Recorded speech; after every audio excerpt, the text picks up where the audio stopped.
he wants. And again, the comparisons to Kaepernick, I don't get. If Kaepernick had tweeted out about police brutality and not respecting the flag, if he had tweeted it out, I don't think there would be any controversy. But when you do it on game day, I don't get this. He is being treated unfairly. Thank God it's not landing. It's not sticking. I don't know if it's just because of the season and we're becoming fatigued with always the lowest of low stories about these high draft prospects, or he just ain't the one. Like, you're trying to throw it on him and it just can't stick on Nick Bosa because his life, his surroundings, his peers, everyone's coming to his defense. Even the teams, like the San Francisco 49ers, you can hear him talking about, like, he sounds like a great teammate to me. So no real football people are concerned with these stories coming out with Nick Bosa. But I'm with you, Whitlock. Like, I've had teammates before, pre-social media, that we didn't dig that deep into our inner circles. But guess what? You can look at somebody and say, we're different. I had teammates that didn't do the exact same things as I did, and it was a healthy respect, even that distance and the intimacy of when we had to play together. I don't understand where they're trying to take us with Nick Bosa, but thank God it's not going anywhere. Yeah, I mean, what they're trying to do is basically not shed light, but they're trying to show you, hey, this is the side of Nick Bosa that other people probably don't necessarily see. And if it meant nothing, he probably wouldn't have deleted the tweets if he felt like, hey, these tweets don't really mean anything. I think really the issue is what he's, I guess, poking fun at or saying, hey, Beyonce's trash or this or that in his tweets are his opinions. And you're right, he's able to make any opinion he wants to. But when that opinion isn't very popular with the masses, like you can walk down the street and poll 1,000 people and ask them, hey, how was that Black Panther movie? I'm probably sure 80-90% would say, hey, I loved it, it was great. Yeah. Hey, how's Beyonce as an artist? I'm sure 95% would say, a little lower. Oh, she's great. A little lower, Rihanna.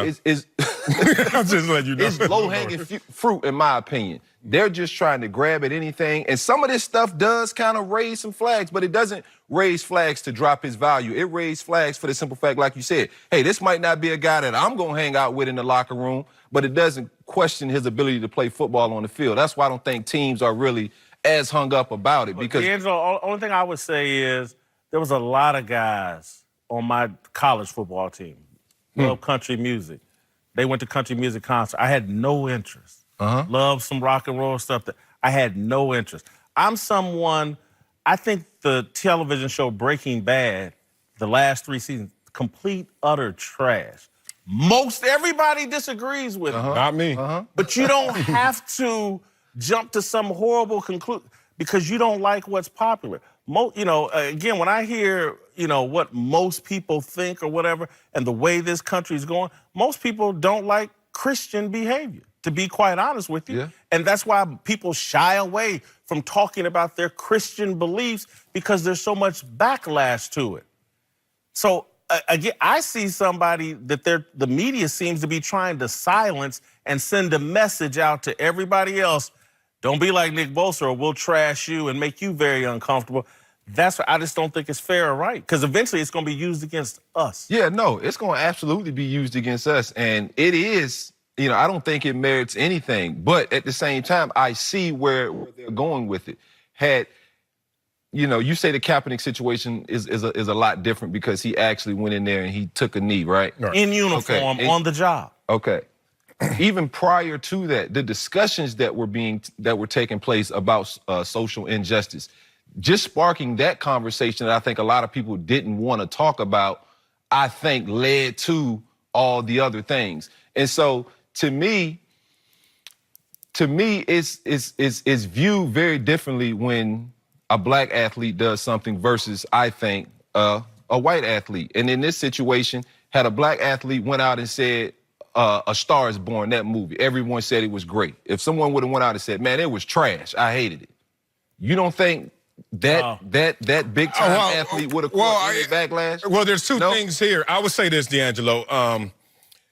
To defend someone who deletes tweets, especially in a professional atmosphere, I actually applaud someone like that. Why make resistance for yourself? Why create more? There's two reasons why you delete it. One, I don't need this obstacle. It's not linked to me to that correlation where I need to just stand by this and plant my flag. Two, you delete tweets because Every time someone talks about that tweet, likes it, retweets it, guess what it does to your timeline? Comes right back to you. So there's a time where you're just like, I'm tired of talking about this, and y'all still own it. So you delete it. See, I'm respecting someone who does that, who knows that I have a professional, mature, adult way of looking at life going forward than some stuff that I disagree with. I get it. I don't like a lot of things that are deemed white culture. I don't like Game of Thrones. I don't like Breaking Bad. I don't like a lot of country artists. And if you don't like rap artists, I do not start looking at you as a racist. I'm just like, you don't like rap. I move forward. That's it. I agree with you. I've never deleted a tweet in my life. If I say it, then I mean it and I'm sticking to it. But for him, like I said, his brother went through this process a couple years ago. Yeah. And so for him to not have the self-awareness to know, even in the midst of making these tweets, like he's 19, 20 years old at the time. They're old tweets, and he had no idea. He's going to San Francisco, the woke capital of America. And so if he doesn't delete those tweets, if he does, he's like, I'm not going to talk about my public political opinions. I'm going to San Francisco. I got to be aware of my surroundings. Just wouldn't play there. Coming up, Twitter